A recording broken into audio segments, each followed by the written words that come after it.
Bonjour à tous, je m'appelle Kevin. Je fais une petite vidéo pour vous parler de quelque chose qui me tient à cœur.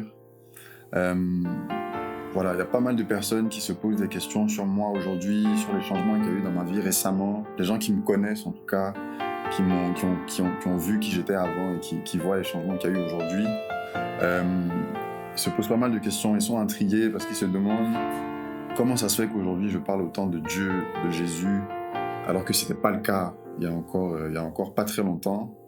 Et donc je fais une petite vidéo pour lever un petit peu le voile sur tout ça et pour expliquer un peu le pourquoi du comment.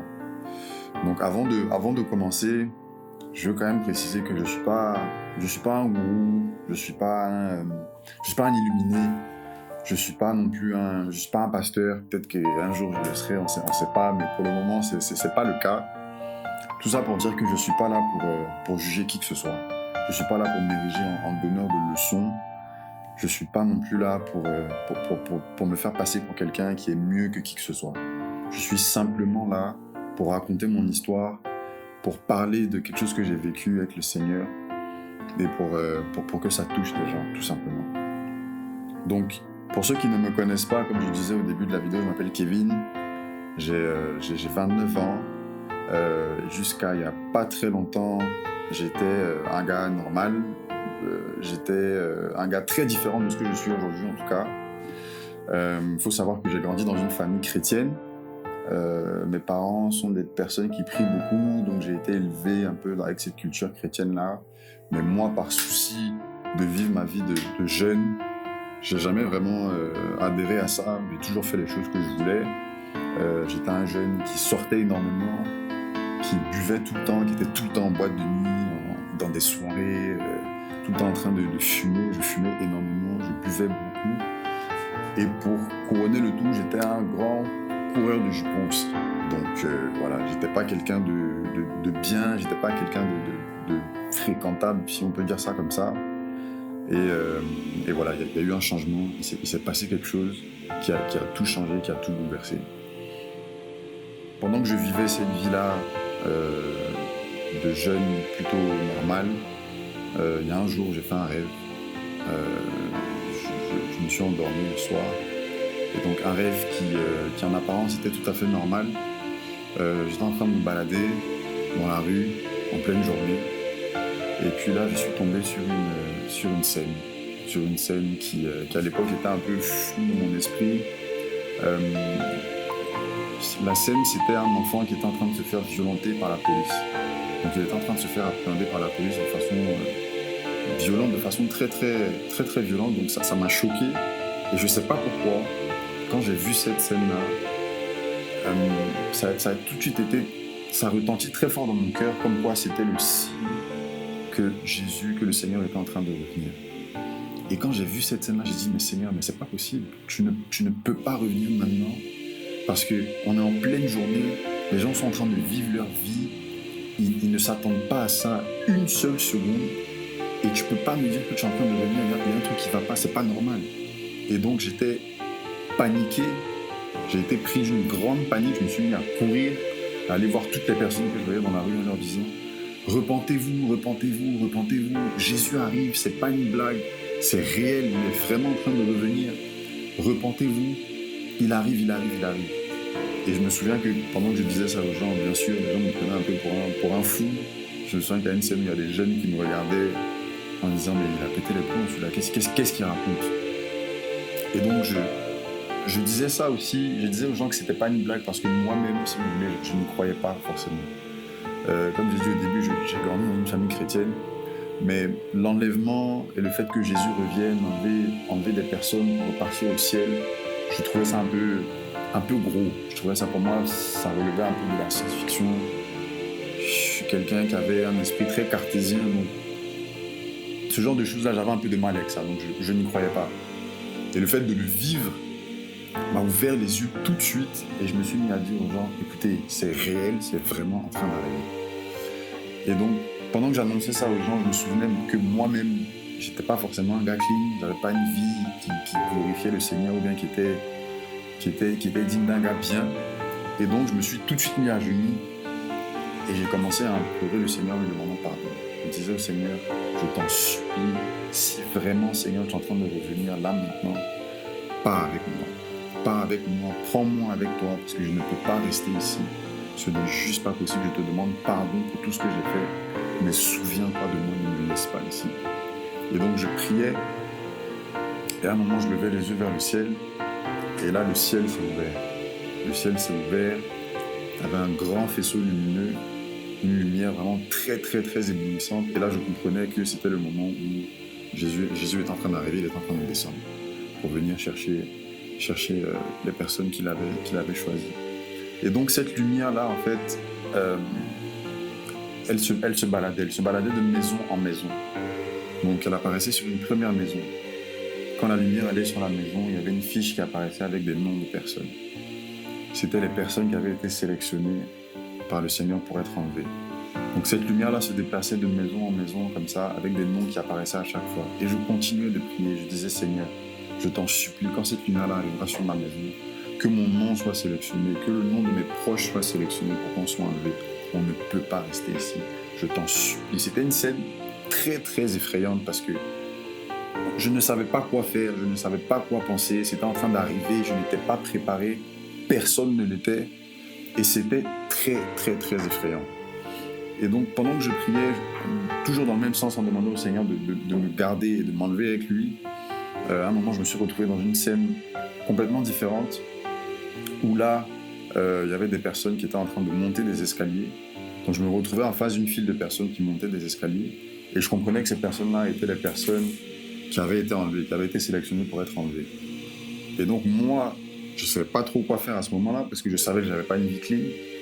Et donc j'hésitais à savoir si je montais les escaliers ou bien si je restais. Et là j'ai aperçu un ami à moi qui m'a dit « Mais Kevin, viens, n'aie pas peur, viens, prends les escaliers avec nous. » Et donc j'ai pris les marches.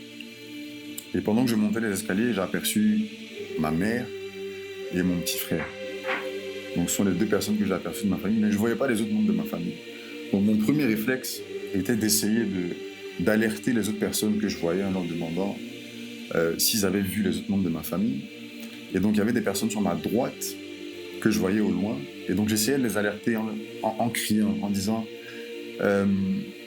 est-ce que vous m'entendez? Est-ce que vous m'entendez? Est-ce que vous avez vu telle personne? Est-ce que vous avez vu telle personne? Et je criais, mais je me rendais compte que les personnes ne m'entendaient pas. Et elles ne me voyaient pas, donc je ne comprenais pas. Donc j'ai demandé à ma maman, je lui ai dit, maman, est-ce que tu vois les personnes que je vois sur ma droite? Elle me dit oui. Je lui ai dit, mais est-ce que ces personnes-là nous voient? Elle me dit non, ils ne nous voient plus, ils ne nous voient pas. Et là, je comprenais que ces personnes-là n'avaient pas été enlevées, que les personnes qui étaient dans la file étaient celles qui allaient aller au ciel. Et c'était juste effrayant de se dire que on ne pouvait pas aller alerter d'autres personnes. Parce que mon premier réflexe, c'était de dire aux autres, mais venez, venez, venez les gars, on est en train de partir au ciel, on est en train de partir vers Jésus, donc venez nous rejoindre, on y va. Mais c'était trop tard. J'avais plus la possibilité de le faire, ces personnes-là ne nous entendaient plus, elles ne nous voyaient plus. Et encore une fois, c'était un sentiment très, très, très, très effrayant de ne pas pouvoir le faire. Et voilà un peu comment le rêve s'est terminé. Je fais pas cette vidéo-là pour effrayer qui que ce soit. C'est pas le but. Bien au contraire, moi, ce que ça m'a appris, c'est vraiment l'amour de Dieu, en fait. Parce que ce que j'ai compris, c'est que Dieu n'était pas obligé de me montrer ces choses, en fait. Dieu n'était pas obligé de me donner un rêve où j'allais vivre ces choses pour venir en parler aujourd'hui, pour venir vous en parler aujourd'hui. Il en a déjà parlé dans sa parole, tout est déjà écrit dans sa parole, mais il m'a fait la grâce de faire ce rêve-là. Et moi, ce que je retiens de tout ça, c'est vraiment son amour pour moi, son amour pour nous, parce qu'il veut vraiment, vraiment, vraiment que tout le monde se repente et que tout le monde vienne à lui et que tout le monde se donne à lui pour que nous puissions tous aller au ciel ensemble. C'est vraiment ça le but. Et pour beaucoup de personnes qui peut-être se sentent pas suffisamment bien pour que le Seigneur leur parle, se disent qu'elles sont trop sales parce qu'elles ont une vie de débauche, une vie qui ne glorifie pas Dieu. C'était mon cas. C'était mon cas. Je ne me doutais pas une seule seconde que cette chose-là pouvait m'arriver. Et pourtant, ça m'est arrivé.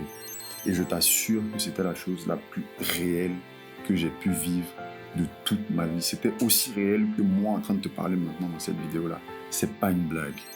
C'est pas une blague. C'est quelque chose de très, très, très sérieux. Et donc, moi, ça m'a ouvert les yeux sur le fait que le temps ne nous appartient pas. Avant, mon excuse, c'était de dire je suis jeune, j'ai le temps de vivre ma vie. Les histoires de Dieu, ça va être pour plus tard, quand je serai plus vieux et quand j'aurai plus rien à faire. Quand j'aurai suffisamment profité, à ce moment-là, je pourrai donner ma vie au Seigneur. Mais le temps ne nous appartient pas, il peut revenir à n'importe quel moment. Et la question que tu dois te poser à l'instant, c'est de te dire, si Jésus revient maintenant, qu'est-ce qui se passe? Si Jésus revient là, tout de suite, où est-ce que tu vas aller? Est-ce que tu vas être enlevé au ciel? Est-ce que tu vas rester ici? C'est une question fondamentale que tu dois te poser et qui va déterminer les choix que tu vas faire par après. Moi, ça m'a ouvert les yeux dessus. J'espère que toi aussi, ça va te toucher et que ça va te permettre de te rendre compte de ces choses-là. Aujourd'hui, en tout cas, beaucoup de choses ont changé dans ma vie. Si c'était un simple rêve, comme beaucoup de personnes veulent me faire croire, ma vie n'allait pas changer autant. Toutes les habitudes que j'avais avant, de fumer, de boire, de tout le temps sortir avec des filles, d'avoir une vie comme ça, décadente comme ça, n'allait pas changer.